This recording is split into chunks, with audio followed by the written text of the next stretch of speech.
ನಿಮ್ಮ ಜವಾರಿ ಕನ್ನಡ ಯೂಟ್ಯೂಬ್ ಚಾನಲ್ಗೆ ಸ್ವಾಗತ. ದ್ರಾವಿಡ್ ಸಚಿನ್ಗೂ ಸಾಧ್ಯವಾಗದ ದಾಖಲೆ ಮಾಡಿದ ಕಿಂಗ್ ಕೊಹ್ಲಿ.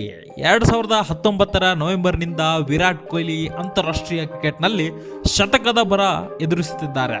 ಈ ವರ್ಷದ ನವೆಂಬರ್ ಬಂದ್ರೆ ಅಂತಾರಾಷ್ಟ್ರೀಯ ಕ್ರಿಕೆಟ್ನಲ್ಲಿ ವಿರಾಟ್ ಕೊಹ್ಲಿ ಶತಕ ಬಾರಿಸಿ 3 ವರ್ಷ ತುಂಬಲಿದೆ.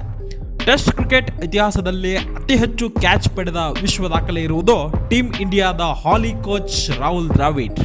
Indian cricket team coach Rahul Dravid ಹೆಸರಲ್ಲೇ 164 ಟೆಸ್ಟ್ ಪಂದ್ಯಗಳಲ್ಲಿ 210 ಕ್ಯಾಚ್ ಪಡೆದಿರುವ ದ್ರಾವಿಡ್ ಕ್ಯಾಚಿಂಗ್ ವಿಚಾರದಲ್ಲಿ ಈಗಲೂ ವಿಶ್ವ ದಾಖಲೆಯ ವೀರ. ಭಾರತದ ಮತ್ತೊಬ್ಬ ಬ್ಯಾಟಿಂಗ್ ದಿಗ್ಗಜ ಸಚಿನ್ ತೆಂಡೂಲ್ಕರ್ 200 ಟೆಸ್ಟ್ ಪಂದ್ಯಗಳನ್ನಾಡಿ 115 ಕ್ಯಾಚ್ ಪಡೆದಿದ್ದಾರೆ.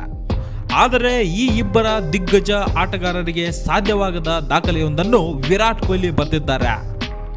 ಅಂತಾರಾಷ್ಟ್ರೀಯ ಕ್ರಿಕೆಟ್ನಲ್ಲಿ 2 ಪ್ರತ್ಯೇಕ ತಂಡಗಳ ವಿರುದ್ಧ 50 ಮತ್ತು 50+ ಕ್ಯಾಚ್ ಪಡೆದ ಭಾರತದ ಮೊದಲ ಆಟಗಾರ ವಿರಾಟ್ ಕೊಹ್ಲಿ ಎನಿಸಿಕೊಂಡಿದ್ದಾರೆ. ಇಂಗ್ಲೆಂಡ್ ವಿರುದ್ಧ ನಡೆಯುತ್ತಿರುವ ಟೆಸ್ಟ್ ಪಂದ್ಯದಲ್ಲಿ ಜಾನಿ ಬೇರ್ ಸ್ಟೋ ಕ್ಯಾಚ್ ಪಡೆಯುವ ಮೂಲಕ ಕೊಹ್ಲಿ ಈ ವಿಶೇಷ ದಾಖಲೆ ಬರೆದಿದ್ದಾರೆ. ಅಂತಾರಾಷ್ಟ್ರೀಯ ಕ್ರಿಕೆಟ್ನಲ್ಲಿ ವಿರಾಟ್ ಕೊಹ್ಲಿ ಶತಕ ಬಾರಿಸಿ 3 ವರ್ಷ ತುಂಬಲಿದೆ.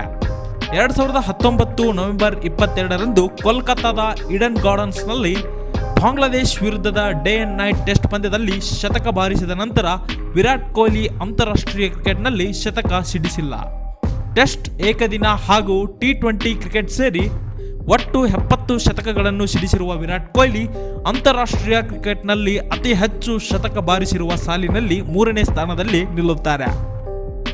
ಮಾಸ್ಟರ್ ಬ್ಲಾಸ್ಟರ್ ಸಚಿನ್ ತೆಂಡೂಲ್ಕರ್ 100 ಶತಕ ಮತ್ತು ಆಸ್ಟ್ರೇಲಿಯಾ ತಂಡದ ಮಾಜಿ ನಾಯಕ ರಿಕಿ ಪಾಂಟಿಂಗ್ 71 ಶತಕ ಮೊದಲೆರಡು ಸ್ಥಾನಗಳನ್ನು ಪಡೆದುಕೊಂಡಿದ್ದಾರೆ.